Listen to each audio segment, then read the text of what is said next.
जय हिंद। आज हम लोग डिस्कस करने वाले हैं इंडियन पॉलिटी का जो अगला कड़ी है उसके बारे में हम लोग चर्चा करेंगे।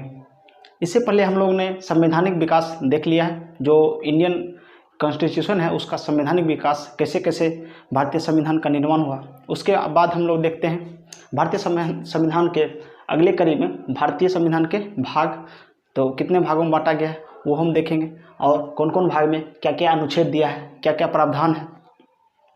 तो चलिए स्टार्ट करते हैं कि सबसे पहले हम स्टार्ट करेंगे भाग वन।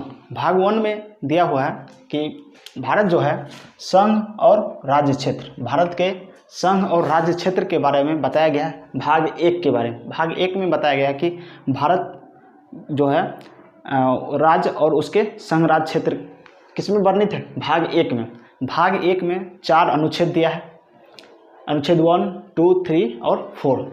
तो पहला अनुच्छेद जो दिया है उसमें दिया है भारत के राज्य क्षेत्र के बारे में, भारत का क्या क्या एरिया होगा उसके बारे में बताया गया है अनुच्छेद 1 में। अनुच्छेद 1 में बताया गया है कि भारत के राज्य क्षेत्र के बारे में, राज्य क्षेत्र कौन कौन होगा, जो भारत के राज्य क्षेत्र है। जैसे हम अभी वर्तमान में हम बात करते हैं तो भारत में 28 राज्य हैं, तो वो 28वां राज्य किस में आ जाएगा, भारत के राज्य क्षेत्र के अंदर आ जाएगा। ये आर्टिकल 1 के अनुसार ये बताया गया है। फिर उसके बाद लिखा है संघ राज्य क्षेत्र, संघ राज्य क्षेत्र।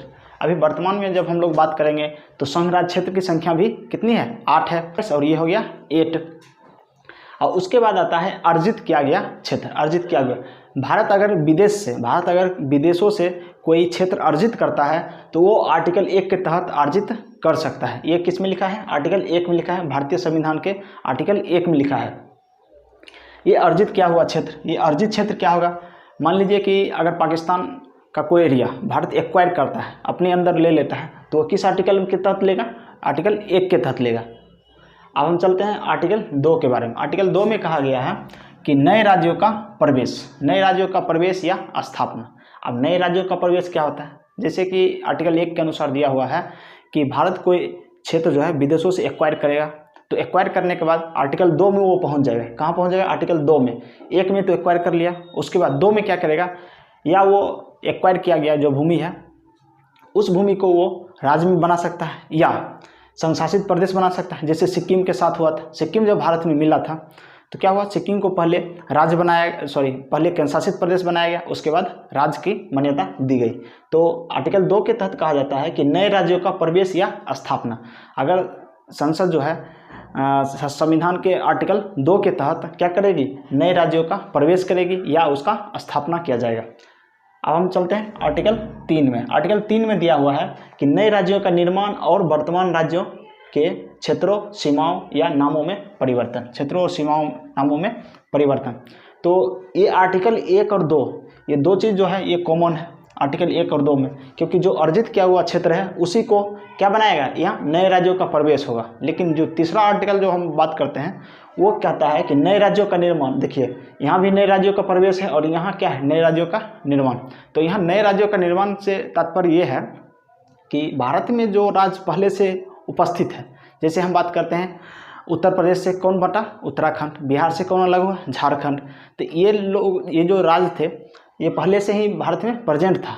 इससे क्या हुआ, एक नया राज्य बना दिया गया, इससे क्या बना दिया गया, एक नया राज्य का निर्माण कर दिया गया। तो ये जो तीसरा आर्टिकल जो इसमें दिख रहा है ये नए राज्यों का निर्माण, नए राज्यों का निर्माण जो होगा, जो पहले से प्रेजेंट है, जो राज्य पहले से प्रेजेंट है उसी से हम लोग क्या बनाएंगे, नए राज्यों का निर्माण करेंगे। लेकिन ये आर्टिकल 2 में जो था ये नए राज्यों का प्रवेश था, प्रवेश कर रहा है वो, वहाँ यहाँ पे क्या है, यहाँ पे निर्माण है, वहाँ पे प्रवेश है। तो प्रवेश करेंगे हम आर्टिकल 2 के तहत और निर्माण करेंगे आर्टिकल 3 के तहत। मान लीजिए कि तेलंगाना से आंध्र प्रदेश से अलग हुआ तेलंगाना, 2 जून 2014 ईस्वी को तेलंगाना अलग हुआ आंध्र प्रदेश से। तो इसमें क्या है कि थोड़ा सा कंडीशन है इसमें कि राष्ट्रपति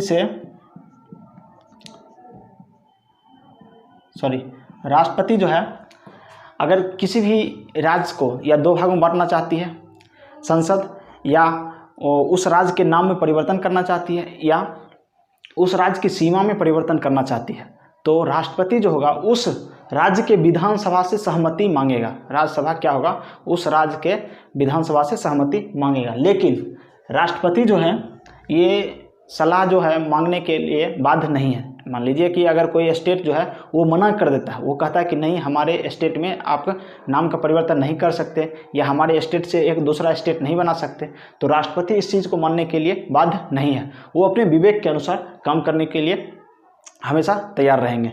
चलिए, तो ये आर्टिकल 3 की बात हो गई। अब हम बात करते हैं आर्टिकल 4। आर्टिकल 4 क्या कहता है?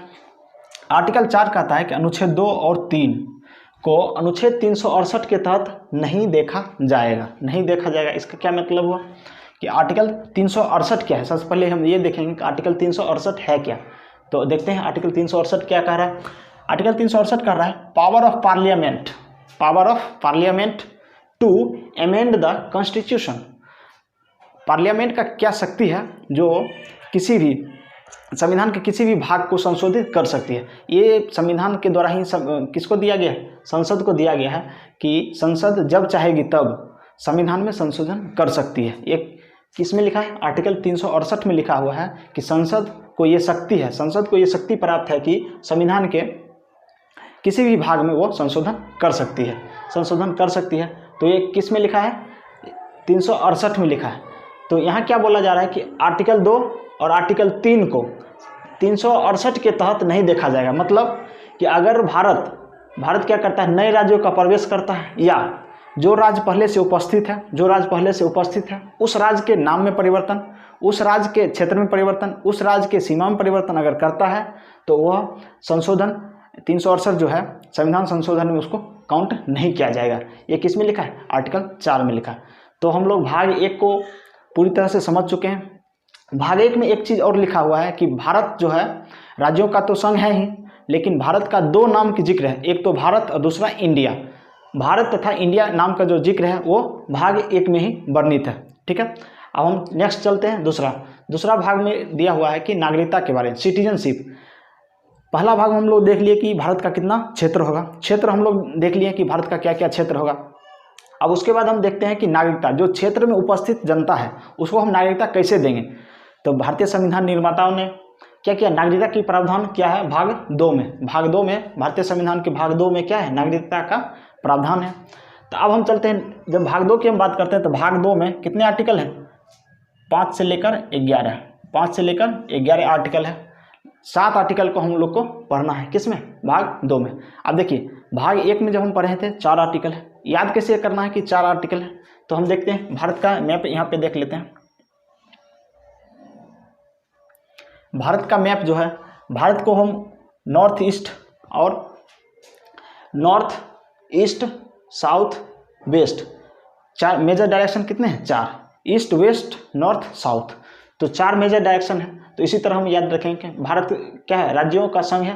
किसमें? आर्टिकल 1, 2, 3, 4 में चर्चा है और भाग 1 में है। तो इससे हमको याद होना करने के लिए क्या होगा? आसानी हो जाएगा थोड़ा सा कि भाग 1 में कितने आर्टिकल है? 4। क्यों?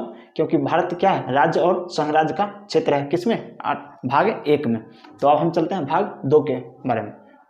तो भाग 2 में हम लोग देखेंगे कि कितने आर्टिकल हमको पढ़ना है? 7। कितने आर्टिकल पढ़ना है? 7 आर्टिकल पढ़ना है। कहाँ से कहाँ तक पढ़ना है? 5 से लेकर 11 तक पढ़ना है सिटीजनशिप के बारे में। तो सबसे पहले हम देखेंगे अनुच्छेद 5। अनुच्छेद 5 क्या कहता है? 5 क्या कहता है कि जो भारत में जन्मा था, जब संविधान बन रहा था, संविधान बनना जो स्टार्ट हुआ था वो 9 दिसंबर 1946 को, 9 दिसंबर 1946 को संविधान जब बनना स्टार्ट हुआ तो संविधान निर्माताओं ने उसमें लिखा है कि भारत का नागरिक कौन कौन हो सकता है। तो कौन कौन हो सकता है? तो उसमें लिखा गया था कि जो भारत में जन्मा था या जिसके माता या पिता या दोनों, माता पिता दोनों हो सकते हैं या माता या पिता भारत में जन्मे थे या 1945 से पहले से ही भारत में निवास कर रहा। ये 3 कंडीशन उसमें दिया हुआ नागरिकता के बारे में। जो अनुच्छेद 5 है उसमें क्या क्या दिया है? जो भारत में जन्मा था, जिसके माता या पिता या दोनों भारत में जन्मे थे या 1945 से पहले वह खुद ही भारत में निवास कर रहा हो, तो वो सभी क्या माना जाएगा? भारत का नागरिक माना जाएगा। अब हम देखते हैं आर्टिकल 6 और आर्टिकल 7। क्या हुआ कि जब भारत का संविधान बन रहा था 9 दिसंबर 1946 से जब संविधान बनना स्टार्ट हुआ, उसके बाद क्या हुआ कि 1947 में पाकिस्तान के रूप में भारत को एक तोहफा मिल जाता है। क्यों? क्योंकि ब्रिटिशर्स ने क्या किया, भारत को दो भागों में बांट के चला गया, भारत और पाकिस्तान। तो क्या हुआ कि संविधान निर्माताओं ने देखा कि कुछ लोग क्या है भारत छोड़कर पाकिस्तान जा रहे हैं, कुछ लोग पाकिस्तान से भारत आ रहे हैं। तो इसी क्रम में दो आर्टिकल को जोड़ा गया। उस आर्टिकल में कहा गया कि एक आर्टिकल ये होगा जो लोग भारत से कहाँ जा रहे हैं, पाकिस्तान जा रहे हैं, और दूसरा आर्टिकल होगा कि जो लोग पाकिस्तान से कहाँ आ रहे हैं, भारत में आ रहे हैं, उसके लिए है। तो आर्टिकल 7 में कहा जा रहा है कि भारत से पाकिस्तान जाने वाले लोगों के नागरिकता के अधिकार। तो संविधान में कहा गया कि जो लोग भारत से पाकिस्तान जाने वाले हैं या चले गए हैं उसकी नागरिकता भारत की नहीं रहेगी, वो चली जाएगी, भारत की नागरिकता वो लोग खो देंगे। तो क्या हुआ, और दूसरा यहाँ आर्टिकल 6 में क्या दिया कि पाकिस्तान से आए लोगों की नागरिकता। आर्टिकल 6 में क्या बता रहा है, पाकिस्तान से जब देश का बंटवारा हो रहा था तो कुछ लोग पाकिस्तान से भारत आ गए थे, तो जो भारत आ गए थे उसकी नागरिकता यहाँ पे बताया गया है। ये डेडलाइन जो दिया गया था 19 जुलाई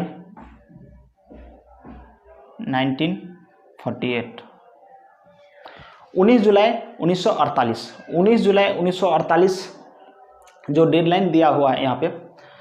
क्या हुआ कि 19 जुलाई 1948 तक अगर कोई व्यक्ति पाकिस्तान से भारत आ गया तो उसको भारत का नागरिकता स्वतः ही मिल जाएगा। 19 जुलाई तक जो व्यक्ति 19 जुलाई 1948 तक ये प्रावधान इसलिए किया गया क्योंकि जो व्यक्ति भारत से पाकिस्तान गए और उनको वहाँ पे मन नहीं लगा, उनको अच्छा नहीं लगा, तो क्या हुआ वो वापस फिर से भारत आ गए। तो भारत उस समय जो संविधान निर्माण करने वाले व्यक्ति थे तो उन्होंने सोचा कि उस समय की जो भावना थी उसको देखते हुए उन्होंने सोचा कि क्यों ना हम एक और चीज़ चेंज कर दें इसमें कि जो व्यक्ति पाकिस्तान से फिर पुनः लौट रहे हैं उसका हम डेडलाइन डिसाइड कर दें। तो 19 जुलाई, देखिए 15 अगस्त 1947 को देश आज़ाद होता है। उसके बाद क्या होता है कि कुछ लोग इधर से उधर जाते हैं, कुछ लोग उधर से इधर आते हैं। तो उसी दौरान क्या हुआ कि कुछ लोग को मन नहीं लगा पाकिस्तान में, तो वो फिर वापस भारत आ गए। तो भारत और उस समय जो संविधान निर्माण करने वाले थे तो उन्होंने सोचा कि क्यों ना हम एक डेडलाइन बता दें कि अगर उससे पहले अगर भारत में वापस अगर कोई आ जाता है तो क्या होगा, उसको स्वतः नागरिकता मिल जाएगी। वो डेडलाइन कितना बताया गया, 19 जुलाई 1948 को। जब 19 जुलाई 1948 को डेडलाइन बताया गया तो इसके साथ ये भी बताया गया कि अगर इसके बाद कोई आता है भारत, तो क्या होगा कि उसको 6 माह तक भारत में रहना पड़ेगा। कितने माह तक? 6 माह तक भारत में रहना पड़ेगा। उसके बाद 6 माह तक रहने के बाद क्या होगा कि उसको आवेदन करना होगा। नागरिकता के लिए क्या करना पड़ेगा, आवेदन करना पड़ेगा। भारत सरकार ने उस समय क्या किया था कि सभी जगह, भारत के सभी जगह पे क्या हुआ, रजिस्ट्रार को नियुक्ति किया गया था। तो रजिस्ट्रार जो होते थे वो नागरिकता को मान्यता देते थे। 6 महीना पुरने के बाद जब भारत में कोई व्यक्ति उस समय 6 महीना तक वो रुक जाता था, उसके बाद वो क्या करता था, नागरिकता के लिए अप्लाई करता था फॉर्म। तो ये हम लोग 6 और 7 देख लेते हैं। अभी जो है 6 और 7 का कोई औचित्य नहीं है। उस समय की परिस्थिति को देखते हुए आर्टिकल 6 और आर्टिकल 7 को बनाया गया था, लेकिन अभी ये दोनों आर्टिकल की ज़रूरत नहीं है और कोई एग्ज़ाम में ये पूछता भी नहीं है। देखिए, ये भारतीय संविधान जो हम लोग पढ़ा रहे हैं, ये भारतीय संविधान सिर्फ स्टूडेंट के लिए नहीं है। स्टूडेंट तो सिर्फ क्या होता है कि एग्ज़ाम पास करना या मार्क्स लाना, ये सब होता है, लेकिन भारतीय संविधान जो है स्टूडेंट लाइफ से अगर कोई व्यक्ति गुजर जाता है, जब वह अपने क्या बोलते हैं वैवाहिक जीवन में प्रस्तुत करता है, जब आता है तो क्या करता है, भारत का एक बोलते हैं कि ईमानदार नागरिक या क्या बोलते हैं उसको, भारत का एक जो सशक्त नागरिक बनता है, तो उनको ये सब ज़रूरी पड़ता है, क्योंकि उनको पता होना चाहिए कि भारत में क्या है कि मतलब कैसी हमको भारत के संविधान जो है हमको क्या क्या सम्मान दिया है, क्या क्या व्यवस्था दी गई है भारतीय संविधान के द्वारा, क्या क्या विशेषाधिकार मिला है और क्या क्या हमको कर्तव्य बनता है कि भारतीय संविधान के बारे में कि भारत देश को हम लोग को क्या सेवा देनी है, इसके बारे में हम लोग बताएंगे। मूल कर्तव्य क्या होती है, मूल अधिकार क्या होता है, DPSP हम लोग पढ़ेंगे। तो उसमें ये सब जो चीज़ है, ये सभी चीज़ को जो भारत का जो अवेयर नागरिक अपने आप को जो बोलता है, उसको ये सब मालूम होना चाहिए कि हमारा संविधान जो है हमको क्या विशेषाधिकार दिया है। तो चलिए हम नेक्स्ट बात करते हैं। आर्टिकल 6 और आर्टिकल 7 हम लोग देख लिए। अब देखेंगे आर्टिकल 8 के बारे में। तो आर्टिकल 8 में देखेंगे कि भारत के बाहर रहने वाले भारतीय मूल के व्यक्तियों की नागरिकता। जो व्यक्ति भारत से बाहर, देखिए ये आर्टिकल इसलिए लिखा गया था, उस समय क्या हुआ था कि अंग्रेज लोग क्या करते थे, भारतीयों को विदेश भेज देते थे, या अफ्रीकन कंट्री में भेज दिए या अमेरिकन कंट्री में भेज दिए मजदूरी करने के लिए। तो संविधान निर्माताओं ने सोचा कि जो व्यक्ति अभी हमारे देश से बाहर हैं, क्या वो हमारे नागरिक नहीं हैं? तो उन्होंने फैसला लिया, नहीं, वो हमारे नागरिक हैं। जब वो भारत में आएंगे तो भारत में रहेंगे, उनको भारत का नागरिक माना जाएगा। तो क्या हुआ कि भारत के बाहर रहने वाले भारतीय मूल के व्यक्तियों की नागरिकता दिया गया है। जो व्यक्ति उस समय कहाँ थे, विदेश में रह रहे थे, भारत में रह रहे थे, लेकिन उनका जन्म भारत में हुआ था और वो रह रहे थे विदेश में, तो उनकी नागरिकता की अधिकार जो है कितने में संरक्षित किया गया है, आर्टिकल 8 के तहत उसको संरक्षित किया गया है। तो हम लोग 8 तक देख लिए हैं। आप देखते हैं आर्टिकल 9। आर्टिकल 9 में क्या कहा था, अपनी इच्छा से दूसरे देश की नागरिकता लेने वाले भारत का नागरिक नहीं होगा। जैसे कि भारत में क्या है कि दोहरी नागरिकता की चर्चा नहीं है, भारत में एकल नागरिकता है। जैसे अमेरिका में होता है, अमेरिका में क्या है, दोहरी नागरिकता है। और एक चीज़ और, भारत जो है, यहाँ पे हम भाग 1 में हम देखें संघ और राज्य क्षेत्र। भारत में क्या है कि भारत के अखंड भारत, कौन सा भारत है, अखंड भारत है, भारत से कोई स्टेट अलग नहीं हो सकता है, ऐसा ये एग्रीमेंट है। लेकिन अमेरिका में हम जब देखते हैं तो अमेरिका में क्या है, ऐसा एग्रीमेंट बनाया गया है कि वहाँ पे वो लिखा जाता है कि यूनाइटेड स्टेट्स, यूनाइटेड है, जो स्टेट है वो क्या है, यूनाइटेड है, संगठित है, वो जब चाहेगा तब अलग हो सकता है। लेकिन भारत में ऐसी नहीं है, भारत कैसा भारत है, अखंड भारत है। तो हम आर्टिकल 9 में हम देखते हैं कि अपनी इच्छा से दूसरे देश की नागरिकता लेने वाला भारत का नागरिक नहीं होगा। जो व्यक्ति अपनी इच्छा से दूसरे देश में जाकर वहाँ की नागरिकता प्राप्त कर लेता है, वो भारत का नागरिकता स्वतः ही खो देता है। ये किस आर्टिकल में लिखा है, आर्टिकल 9 के तहत ये लिखा गया है। आर्टिकल 9 में लिखा है कि जो व्यक्ति विदेश में जाकर अपनी नागरिकता क्या होती है, स्वतः खो देगी, कब, जब वह दूसरे देश की नागरिकता को प्राप्त कर लेगा। चलिए नेक्स्ट हम देखते हैं आर्टिकल 9। आर्टिकल 9 में क्या कह रहा है कि नागरिकता के अधिकारों का बना रहना।